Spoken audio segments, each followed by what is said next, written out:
Video game franchises come and go over the years. There are some series that gets a lot of games and stays over the years, but a lot of times, not every video game series gets a lot of games. Occasionally some of these series it's only about 3 games in a series, while some have to wait literally decades to get a game.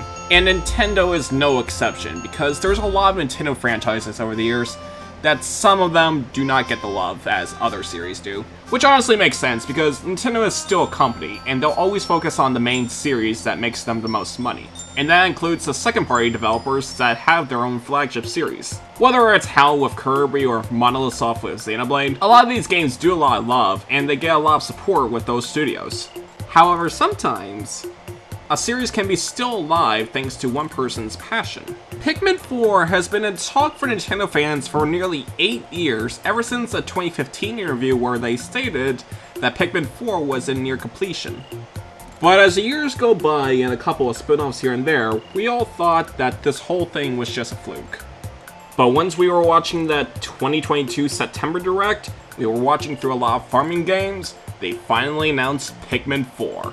This is honestly really surreal for me, because for years it always felt like a what-if scenario that we would get a Pikmin 4, but to see this actually happen after so many years, it's just really amazing. But since Pikmin has turned 20 years, and it's been a really long time since the last game, it's clear that Nintendo needed to do something new with the Pikmin series than just doing a refined sequel.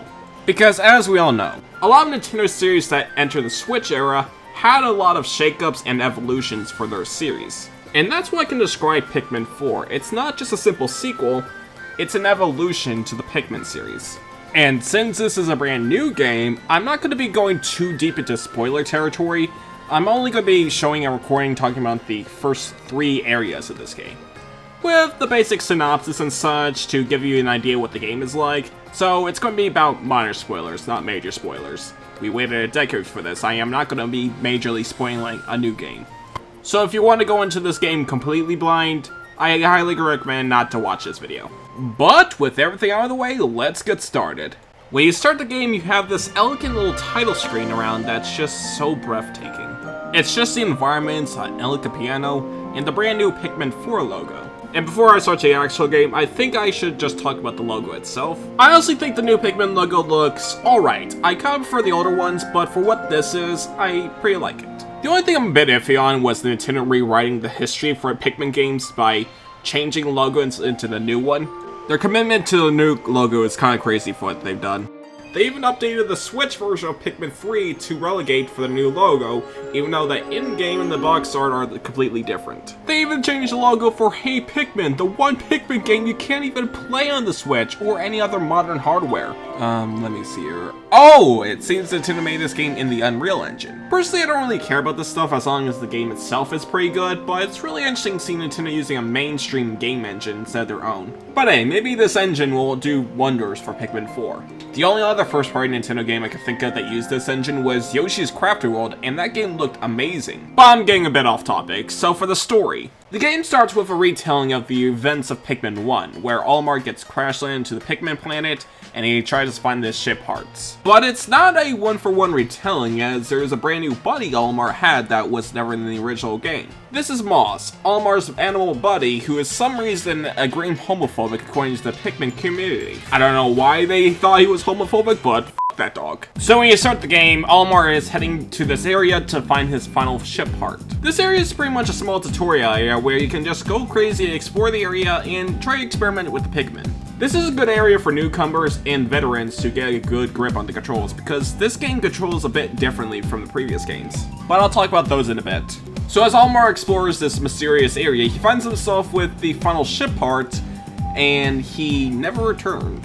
With Olimar missing, a rescue squad was called out to find him, and this leads to the avatar in this game. So yeah, instead of playing as a regular character, you're playing as a new avatar that you can customize your looks. A pretty cool idea, but I'm not really a big fan how limited the designs are. And also, the character is a complete mute, so you can't really customize how he sounds because he just does not make any sounds at all. Which is kind of a shame because I would love to make this dude sound hilariously deep, even deeper than Olimar's. But anyway, so the rescue squad enters the Pikmin planet, and as fate suggests, they crash landed on the planet. We're 4.5 games at this point, so we shouldn't be surprised. I was honestly surprised at the location we landed in because for the first time ever, we have an actual hub world in a Pikmin game. And this hub world is really good. I always like hub worlds that's pretty small and compact, and this hub world is compact with a lot of stuff. You can look at the usual Picklopedia and such, or you can use the brand new shop, but I'll talk about that in a little bit. But the main thing to do is the missions, and there are multiple things you do, which is hunting for treasure, searching for Olimar, or the missing crewmates. This is all the optional stuff you can do by exploring the main areas, which is the usual Pikmin stuff. And as for the gameplay, it's the usual Pikmin stuff. You run around, gather up Pikmin, and try to defeat enemies, get more Pikmin, and hunt for treasure. But there's a few new things about Pikmin 4 that really sticks out and makes this the definitive way to play Pikmin. For one, the areas you explore in Pikmin 4 are way larger than the ones you've ever explored in Pikmin 1 to 3. What also helps with this is the brand new camera angle where it goes facing down the earth instead of the usual bird's eye view, but you can still have the bird's eye view, but still. With this new angle, it honestly really emphasized the fact how small the characters in Pikmin are. I mean hell, one of the main locations in this game is a freaking house. And with how big the areas are, you're going to need a way to travel it very quickly, and that's when Ochi appears. Nintendo really loves their dogs in games. But anyway, so Ochi pretty much gets command like any other Pikmin, but he has a lot of other attributes. For one, since he's really large, you can actually ride him along with the other Pikmin. This is very useful for fast travel, and also it makes your hitbox a lot smaller since the Pikmin's not spread out just running. You can also use this charge attack that where if you knock onto the enemy, the Pikmin will latch onto him very quickly where you can do a short burst of attacks. And this is honestly really satisfying to do so. You sneak up behind a bull bar for example, then wham! You knock him down. Ochi can do also other things like carry your Pikmin around bodies of water, and carry a lot of treasure to the base. You can also tell Ochi to track down various things like items, treasure, or onions that are littered around the area at this time. So how you use the Pikmin in this game is very different from the other ones. For one, you can only have 3 types of Pikmin this time instead of having all of them. And not just that, but also they capped up the limit for Pikmin from 100 to 20. That's because throughout the game you'll find these special onions where if you return the ship, you'll raise your max limit count for the Pikmins. Not only that, but also the white and purple Pikmins return in this game, and they now have their own onions, but you need to go search for them. And also I've got to say, I really like the look of the onion this time. It feels a lot more organic compared to the other ones where it looks like a spaceship. Although I do kind of miss the coloring effects from the onion from the third game. God, we're only part of this video away, and we haven't talked about the other stuff in this game. So for Pikmin 4, it goes back to Pikmin 2 where your main collectibles are treasures. And there is a lot of treasures in this game, and this map is very big, so for the first time ever, you can actually move the base to different locations. And all I have to say is thank God you can do so, because the levels in this game are massive, so it makes things a lot quicker just to escort items back to the base. And as for the reasons why you're escorting treasure this time is kind of different from Pikmin 2. In Pikmin 2, you're pretty much using the treasure to pay off debt, while in Pikmin 4, you're pretty much using the treasure as fossil fuel. And the treasure you get is the same as usual, some Nintendo references here and there, although there's no product placements this time, kind of a shame. Pikmin is the only series where you can feel bad about no product placements. They're pretty much located as the usual stuff, where you gotta use the Pikmin in certain ways to find the treasure. And this is where the caves come in, yeah, they returned from Pikmin 2. These are the areas where you can find the most new Pikmin, such as the ice ones, the blue ones, the yellow ones, etc. Oh yeah, I think I should talk about the ice Pikmin. These are the brand new Pikmin in this game, and they're pretty cool. I'm very sorry about that. So basically, if you latch onto several of these ice Pikmin onto enemies, they'll eventually freeze the enemies so you can hit them with one final blow. You can also use the Pikmin to freeze the water, which is very useful if you're trying to escort certain items above the body of water. Now going back to the caves, these pretty much act exactly like Pikmin 2. However, there's 2 key differences between these caves and the ones in Pikmin 2. For one, the level design in the caves are not RNG related, so you're not going to have a random cave show up. The problem with Pikmin 2 is that since it was RNG, there was some times where the RNG could lead to pot shots. But in the caves for Pikmin 2, it feels more of a puzzle labyrinth more than ever. And the best part is that it removes the rubbish where sometimes if you don't have a certain enough Pikmin, you're going to have to leave or restart the entire cave. They give you a lot more Pikmin in the caves more than ever, and also it raises your max limit temporarily. Very useful in certain levels where I lost a lot of Pikmin, so it was very handy. And the best part is that even after you leave the cave where it goes back to the certain max amount, the Pikmin you find in the caves will enter the onion. And lastly, one of the main objectives of exploring the caves is to find the missing crewmates. There's at least one of the crewmates in a cave, and once you collect them, you can upgrade a certain currency for Ochi. Alright, I forgot to mention, there is currency in this game now. So along with the usual treasure you'll find in the game, you also find these piles of minerals that you can escort to the onion. Instead of the other Pikmin games where they just can build a bridge, you're going to need these minerals to buy assets to make the bridge. You can also use the materials to buy special upgrades or items for the player and Ochi. And speaking of Ochi, you can also use a special skill tree for Ochi to raise his strength or stamina. When you first start the game, he pretty much carries like 10 Pikmin, but once you're fully upgraded, he can carry up to 100 Pikmin. This is very convenient, especially considering about the new limits for the Pikmin. Ochi is essentially a Pikmin tank.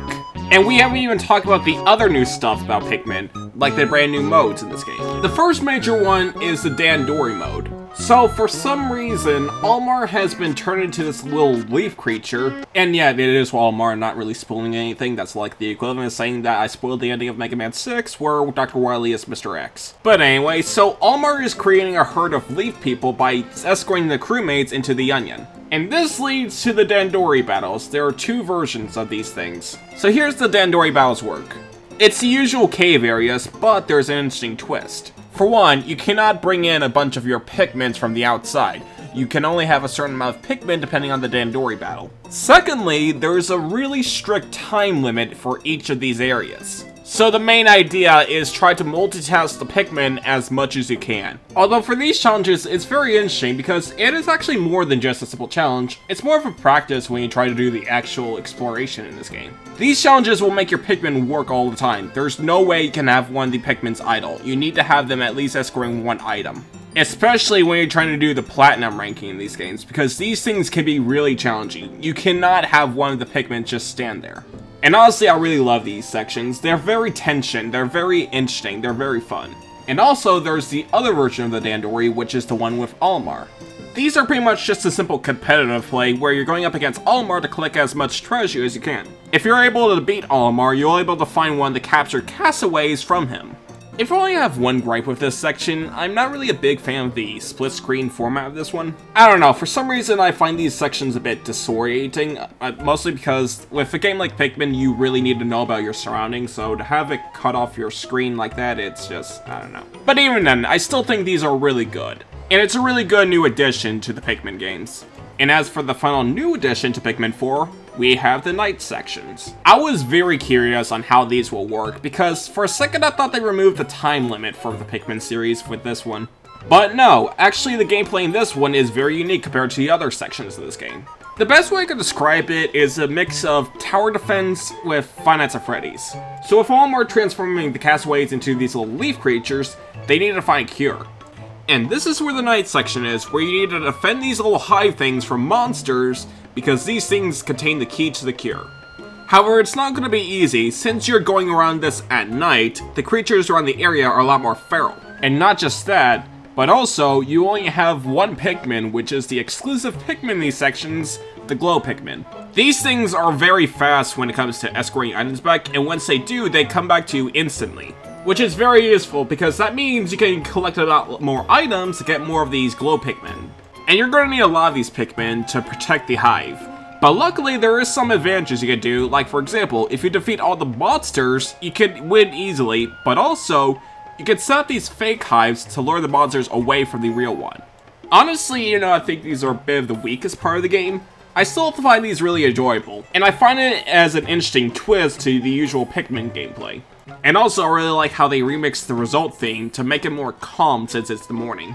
And I think that's appropriate time to talk about the presentation of this game. Because holy crap, this game just looks beautiful. This is honestly the best looking Nintendo game I've seen since Luigi's Mansion 3. And that proves that even though the Switch's hardware is a bit more dated over the years, Nintendo can still pull out really good results and beautiful graphics because wow. Everything just feels very organic, everything just feels very lively. And with the brand new camera angle Pikmin 4 has, everything just feels so big. I mean, goddamn, this game is just so good. The music in this game is also really good. It's pretty much the same thing as the other Pikmin games where it has a calm little atmosphere. Although, I'll be completely honest, every time when you start the morning day, you have this little jingle, and I cannot stop thinking about Arlo screaming about the Pikmin 4 reaction.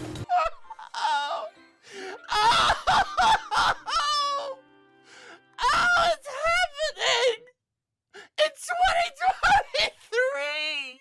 So that was Pikmin 4, and overall, holy crap, this game is amazing. I honestly thought Tears of the Kingdom would be the best Nintendo would do this year, but Pikmin 4 is just... wow. I honestly will say that Pikmin 4 is definitely one of my favorite Nintendo games this year, although it'll be probably tested when Mario Wonder comes out, so we'll see.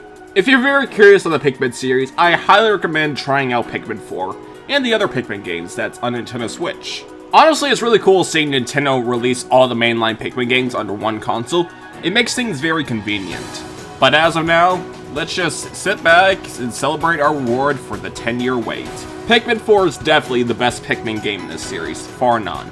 They just do so much new to the Pikmin series that it's crazy. The future for Pikmin has never been brighter. So whatever happens with the Pikmin future, I cannot wait. But that'll do for today, so thank you for watching and I'll see you later. Bye bye!